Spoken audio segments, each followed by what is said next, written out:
avec Ahmed, Jonathan, qui a une formation, disons, technique, et qui, en fait, va aborder des questions sociologiques, ethnologiques, religieuses, qui ne correspondent pas à sa formation. Et ce qui est extrêmement précis et rigoureux dans un domaine ne l'est pas dans un autre domaine. On va appliquer les règles de l'anatomie, par exemple, aux règles concernant la géopolitique. C'est une aberration. Or, c'est ce qu'il fait constamment.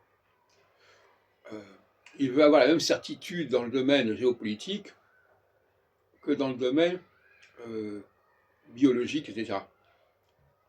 Et ça, c'est créer des confusions majeures. Et alors, il emploie le mot réalité et vérité de manière absolument baroque.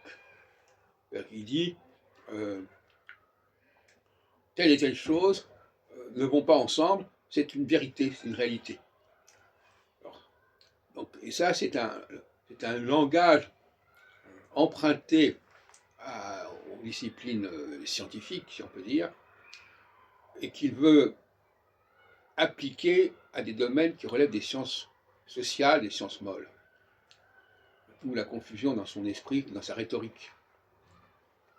Il croit naïvement, à partir du moment où on dit que quelque chose est vrai, et dans la réalité, il suffit de le dire pour que ce soit vrai. En fin de compte, l'affirmation est intéressante. Et ça, c'est intéressant, c'est ce qu'on appelle une attitude performative, en quelque sorte. Je dis une chose, puisque je l'ai dit, c'est vrai.